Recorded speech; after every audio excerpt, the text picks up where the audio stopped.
आज की वीडियो में हम डिलीवरी के बारे में बात करने वाले हैं, जो कि दो तरह की होती है, सिजेरियन डिलीवरी और नॉर्मल डिलीवरी। हम जानेंगे कैसे की जाती है। साथ में हम यह भी जानेंगे कि यदि किसी महिला को डिलीवरी होने वाली होती है तो हमें ये कैसे पता चलेगा, या फिर हमें उस महिला को हॉस्पिटल कब लेके जाना चाहिए। तो ऐसे में हमें कुछ सिम्टम्स शो होते हैं जिससे हम जान पाएंगे कि महिला की डिलीवरी होने वाली है। तो पहले हम वो जान लेते हैं। तो यहाँ पर पहला सिम्टम है लेबर पेन या फिर डिलीवरी का दर्द। तो यह वह दर्द होता है जो कि महिला को डिलीवरी से पहले होता है। ये काफी तेज दर्द होता है।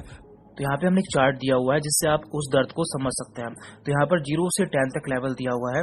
0 से 3 लेवल में देखिए सबसे कम दर्द होता है, जैसे कि यदि किसी के मच्छर काट लेता है, या फिर किसी के इंजेक्शन लगाया जाता है, या फिर किसी की जीभ कट जाती है, तो उसका दर्द 0 से 3 लेवल के बीच में आता है। इसके बाद यहाँ पर लेवल 4 to 6, यदि किसी के सिर में दर्द होता है, या फिर उसके दांतों में दर्द होता है, या फिर मेंस्ट्रुअल पेन होता है, तो वो 4 से 6 के बीच में आता है। एंड लास्ट है यहाँ पर 7 से 10। तो इसमें काफी तेज दर्द होता है, जैसे कि यदि किसी की हड्डी टूट जाती है, या कोई जल जाता है, या फिर लेबर पेन भी इसी में आता है। तो लेबर पेन में काफी तेज दर्द होता है, इसलिए इसे 7 से 10 के बीच में रखा गया है। और देखिए कई बार महिला को डिलीवरी से पहले प्रेगनेंसी में कई बार पेट में दर्द होता है। तो यह एक लेबर पेन या फिर डिलीवरी का दर्द नहीं होता है, इसलिए हम इसे फॉल्स लेबर पेन कहते हैं। और जो एक्चुअल पेन होता है उसे हम ट्रू लेबर पेन कहते हैं। तो इनमें क्या अंतर होता है वो भी हम जान लेते हैं, क्योंकि ये जानना हमें बहुत जरूरी है।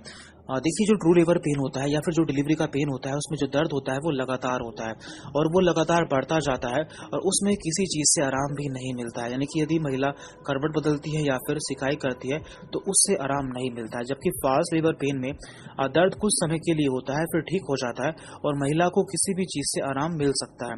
और देखिए इसके अलावा एक अंतर और होता है, जो कि ट्रू लेबर पेन होता है उसमें जो दर्द होगा वो निचले पेट में और कमर में होता है, जबकि फॉल्स लेबर पेन में दर्द केवल निचले पेट में होता है। तो इस तरह से आप जान पाएंगे कि कौन सा ट्रू लेबर पेन है और कौन सा फॉल्स लेबर पेन है। तो यदि आपको ट्रू लेबर पेन के सिम्टम देखने को मिलते हैं तो आपको तुरंत डॉक्टर के पास जाना चाहिए। इसके बाद दूसरा सिम्टम है लीकिंग टीबी। देखिए बच्चे के चारों तरफ एक थैली पाई जाती है जिसमें कि पानी भरा रहता है, जिसे कि हम एमनियोटिक फ्लूइड कहते हैं। तो कई बार ये थैली फट जाती है, जिससे कि महिला के कपड़े भीग जाते हैं या फिर फर्श पर पानी गिर जाता है। तो यदि आपको ऐसी कंडीशन देखने को मिलती है तब भी आपको हॉस्पिटल जाना चाहिए। और इसका तीसरा सिम्टम है ब्लीडिंग या फिर खून का आना। तो कई बार महिला को 9वें महीने में ब्लीडिंग हो सकती है। तो यह ब्लीडिंग कम या फिर ज्यादा भी हो सकती है। तो ऐसी कंडीशन में भी आपको महिला को लेकर हॉस्पिटल जाना चाहिए। तो ये सभी ऐसे मुख्य सिम्टम है जो कि सीधे डिलीवरी की तरफ इशारा करता है। तो यदि आपको इनमें से कोई भी सिम्टम देखने को मिलता है तो आपको हॉस्पिटल जाने की जरूरत है, आपको तुरंत हॉस्पिटल जाना चाहिए। अब हम जान लेते हैं कि सिजेरियन और नॉर्मल डिलीवरी में क्या अंतर होता है, या फिर ये कब की जाती है। देखिए वैसे तो किसी महिला का डिलीवरी टाइम 9 महीने का होता है, यानी कि एक महिला 9 महीने में बच्चे को जन्म दे देती है। लेकिन कई बार कुछ कारणों से यह टाइम ऊपर नीचे हो जाता है, और जब यह डिलीवरी वेजाइना के थ्रू नॉर्मल प्रोसेस द्वारा होती है तो उसे हम नेचुरल डिलीवरी या फिर नॉर्मल डिलीवरी कहते हैं। लेकिन कई बार यह कुछ कारणों से नॉर्मल नहीं हो पाती है, तो उसे हम सी सेक्शन डिलीवरी या फिर सिजेरियन डिलीवरी कहते हैं, जिसमें डॉक्टर पेट में चीरा लगाकर बच्चे को बाहर निकाल देते हैं। तो हम जान लेते हैं कि किस किस कंडीशन में ऐसा देखने को मिलता है, या फिर किस किस कंडीशन में डॉक्टर आपको सी सेक्शन कराने के लिए बोलते हैं। तो देखिए 5 ऐसे मुख्य कारण होते हैं जिसमें किसी महिला का सी सेक्शन या फिर सिजेरियन डिलीवरी किया जाता है। तो पहला है यहाँ पर CS ऑन रिक्वेस्ट। यदि कोई महिला खुद से ही अपना सी सेक्शन या फिर सिजेरियन डिलीवरी कराना चाहती है तो उसका सिजेरियन डिलीवरी किया जाता है। नंबर 2 है रूटीन रिपीट सिजेरियंस। यदि किसी महिला का पहले सिजेरियन हो चुका है तो उसका दोबारा से सिजेरियन किया जाता है, क्योंकि ऐसी कंडीशन में नॉर्मल डिलीवरी होना बहुत ही मुश्किल होता है। इसके बाद सिजेरियन डिलीवरी का तीसरा मुख्य कारण है डिस्टोसिया। देखिए कई बार नॉर्मल प्रोग्रेसिव लेबर नहीं हो पाता है, इसके भी कई सारे कारण होते हैं। तो पहले हम इसे जान लेते हैं। देखिए डायस्टोसिया में मेनली 3 चीजें होती है, जिसे कि हम 3P से याद रखते हैं। पहला P है पावर, दूसरे P से पासेस, एंड तीसरे P से पैसेंजर। तो हम इसे ऐसे समझते हैं कि जो बच्चा होता है उसे हम पैसेंजर मान लेते हैं, क्योंकि उसे यूट्रस से बाहर निकलने के लिए ट्रेवल करना होता है। तो कई बार बच्चे का जो सिर होता है वो काफी बड़ा हो जाता है, जिस कंडीशन में वो यूट्रस से बाहर नहीं निकल पाता। तो ऐसी कंडीशन में हमें सिजेरियन डिलीवरी करानी पड़ती है। दूसरा है यहाँ पर पासेस। पासेस मीन्स रास्ता, यानी कि जो रास्ता होता है, यानी कि जो यूट्रस होता है उसमें जो सर्विक्स होता है वो पूरी तरह से नहीं खुल पाता, जिस वजह से बच्चा बाहर नहीं निकल पाता है और हमें सिजेरियन डिलीवरी करानी पड़ जाती है। एंड तीसरा यहाँ पर पावर। यानी कि बच्चे को बाहर निकालने के लिए जो यूट्रस के पास पावर होती है, तो यूट्रस पूरी पावर नहीं लगा पाता, जिस वजह से बच्चा बाहर नहीं निकल पाता है। तो ऐसी कंडीशन में भी हमें सिजेरियन डिलीवरी करानी पड़ जाती है। देखिए, जब किसी महिला का डिलीवरी का टाइम होता है तो उस समय बच्चे को यूट्रस से बाहर निकलने के लिए जो ये सर्विक्स होता है इसका खुलना जरूरी है। तो नॉर्मली ये इस तरह से बंद रहता है, लेकिन डिलीवरी के टाइम पर इसे 10 सेंटीमीटर तक खुल जाना चाहिए। अगर ये ऐसे नहीं खुल पाता है तो ऐसी कंडीशन में डॉक्टर सिजेरियन डिलीवरी द्वारा बच्चे को बाहर निकालते हैं। देखिए, कई बार बच्चे का साइज इतना बड़ा हो जाता है कि डिलीवरी के समय बच्चा बाहर निकलते समय माँ के सर्विक्स में फंस जाता है, यानी कि उसका शोल्डर या कंधा माँ के सर्विक्स में फंस जाता है, जिसे कि हम शोल्डर डिस्टोसिया कहते हैं।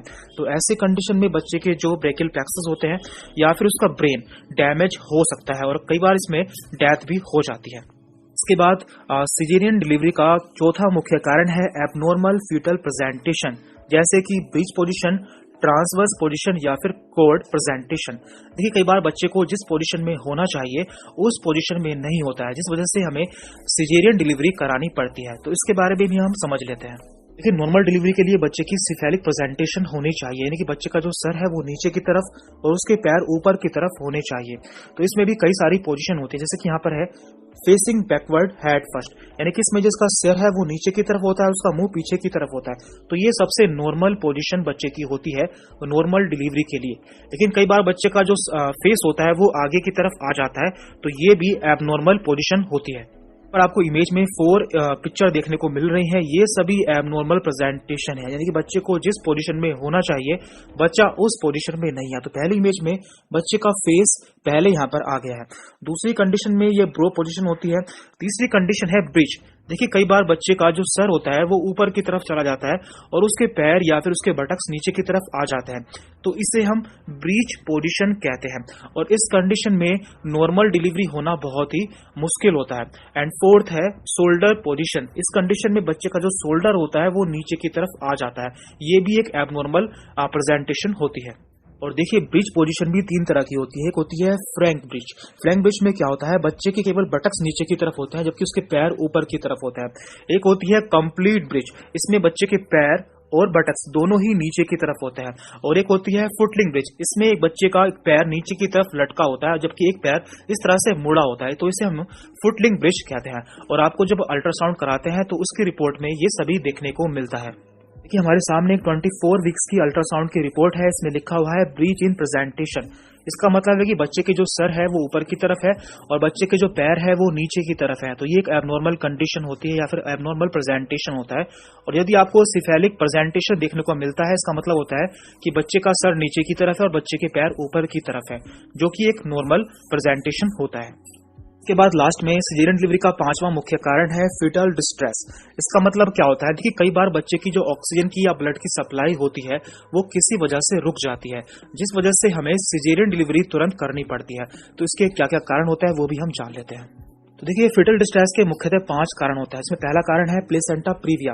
इसका मतलब क्या होता है, देखिए, नॉर्मली जो नली होती है या फिर जो प्लेसेंटा होती है वो ऊपर की तरफ होती है। जब हम बच्चे को बाहर निकालते हैं तो पहले बच्चा बाहर निकलता है, उसके बाद प्लेसेंटा बाहर निकलती है, जिससे आराम से डिलीवरी हो जाती है। लेकिन कई बार बच्चे के नीचे प्लेसेंटा आ जाती है, तो इस कंडीशन में क्या होता है, जब हम बच्चे को बाहर निकालते हैं तो प्लेसेंटा या फिर नली पे दबाव पड़ता है, जिससे बच्चे की जो ऑक्सीजन की सप्लाई होती है वो रुक जाती है। तो इससे हम कहते हैं फीटल डिस्ट्रेस। तो ऐसी कंडीशन में हमें सिजेरियन डिलीवरी करानी पड़ती है। दूसरा है अम्बिलिकल कॉर्ड प्रोलैप्स। कई बार जो अम्बिलिकल कॉर्ड होती है उसमें दबाव पड़ जाता है, जिससे उसकी जो सप्लाई होती है वो रुक जाती है और बच्चे को ऑक्सीजन नहीं मिल पाती। तीसरा है मैटरनल हाइपोक्सिया, यानी कि माँ को ऑक्सीजन नहीं मिल पाए या फिर उसकी ब्लड की सप्लाई रुक जाती है, तो ऐसी कंडीशन में भी हमें सिजेरियन डिलीवरी करानी पड़ती है। फोर्थ है इम्प्रॉपर यूज ऑफ ऑक्सीटोसिन। जो ऑक्सीटोसिन यूज किया जाता है वो सही मात्रा में इस्तेमाल नहीं किया जाता, तो ऐसी कंडीशन में भी बच्चे को ऑक्सीजन या फिर ब्लड की सप्लाई नहीं मिल पाती है। और इसका 5वां कारण है एक्लेम्सिया और प्री एक्लेम्सिया। ठीक, कई बार जो मदर का ब्लड प्रेशर होता है वो अचानक से काफी बढ़ जाता है, तो ऐसी कंडीशन में भी हमें सिजेरियन डिलीवरी करानी पड़ती है। तो यह 5 मुख्य कारण होते हैं जिस कंडीशन में किसी फीमेल की सिजेरियन डिलीवरी की जाती है। और देखिए जब किसी महिला की सीजरियन डिलीवरी की जाती है तो उस कंडीशन में जो इंसिजन है या फिर कट है उसे दो तरह से लगाया जाता है। पहला है वर्टिकल इंसिजन, इसमें इंसिजन को वर्टिकली इस तरह से लगाया जाता है, और दूसरा है हॉरिजॉन्टल इंसिजन, इसमें इंसिजन या फिर कट को इस तरह से लगाया जाता है। तो नॉर्मली हम इस इंसिजन का यूज करते हैं। तो आज की वीडियो में हमने जान लिया है कि किस किस कंडीशन में डॉक्टर आपको सिजेरियन डिलीवरी कराने के लिए बोलते हैं।